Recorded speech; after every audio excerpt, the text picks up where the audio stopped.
কাৰ্যসূচী থাকে পৌৰসভালৈ যিমান আমাৰ কাৰ্যসূচীবোৰ আহে কৰিবলৈ ৱাৰ্ড চাই ৱাৰ্ড অনুযায়ী আমি উন্নয়নৰ য'ত যেনেকৈ প্ৰয়োজন হয় সেইখিনি কৰি যাবলৈ আমি সক্ষম হৈছোঁ বুলি ভাৱ এটা আহিছে ৰাইজৰ মাজত সেইটো প্ৰচাৰিত হৈছে এনেকেই প্ৰথম যি দলীয় নেতৃত্বই মোক দায়িত্বভাৰ দিলে সভানেত্ৰী হৈ কিছুমান কাৰ্যসূচী যিবোৰ মানুহৰ ৰাইজত মানে অভাৱ অভিযোগে মানে সমস্যাই জৰ্জৰিত হৈ থকা বুলি ভাৱ হৈ মোক যেনেকৈ আগবঢ়াই দিলে কৰিব পাৰিম বুলি সেই কামখিনি মই আচলতে ৰাইজৰ মাজত সুচাৰুৰূপে কৰিব পাৰিছোঁ নাই ৰাইজে ক'ব আৰু সেই কামখিনিকে কৰি আগবাঢ়ি আজি মোৰ 4টা বছৰ এনেকৈ অতিক্ৰম কৰিছে চনলৈ মাজত মাত্ৰ 3 মাহ বাকী তেনেস্থলত আপুনি এগৰাকী তিয়কৰ পৌৰপতি হিচাপে দায়িত্বত আছে এইবাৰ যিহেতু মহিলা আসনখন যদি যিহেতুহে কিবা ক্ষেত্ৰত তিয়কত পেলায় তেনে ক্ষেত্ৰত সেই সম্পৰ্কত আপুনি কি আগবঢ়াব আপোনাৰ মতামত কেনেকুৱা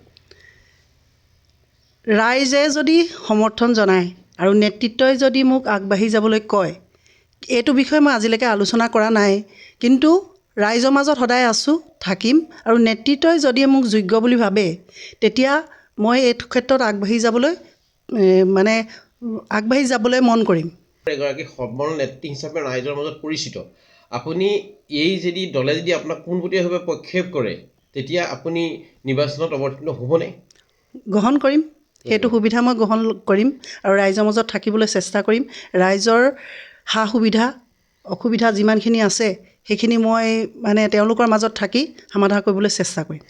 এতিয়া এটা কথা হৈছে কি নতুন সমষ্টিটো তিয়কৰ বহুত দেৰগাঁৱলৈকে বিস্তৃত হৈ আছে এই গোটেই সমষ্টিটোৰ বিষয়ে আপুনি কি জ্ঞাত মই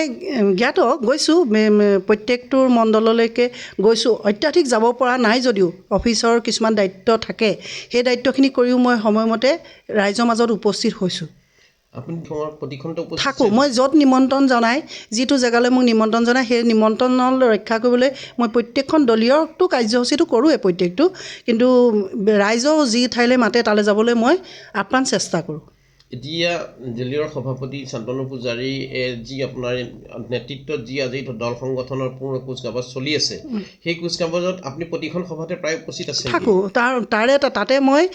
জিলাৰ সম্পাদিকা বাবতো মই নিযুক্ত হৈ আছোঁ সেই সূত্ৰে মই প্ৰত্যেকখন মিটিঙতে থাকিব লাগে কিছুমান বিশেষ অসুবিধা হ'লে কেতিয়াবা উপস্থিত থাকিব নোৱাৰোঁ সেইটো মই জিলাত সভাপতি ডাঙৰীক বা সকলোকে জনাই মই সেইটো কাম মানে বিৰত থাকোঁ যদি থাকিবলগীয়া হয় নেতৃত্বই যদি ইচ্ছা কৰে ৰাইজে যদি মোক সহযোগিতা আগবঢ়ায় তেতিয়া নিশ্চয় তেতিয়া আপুনি আগবাঢ়িবলৈ আগবাঢ়িব নিশ্চয়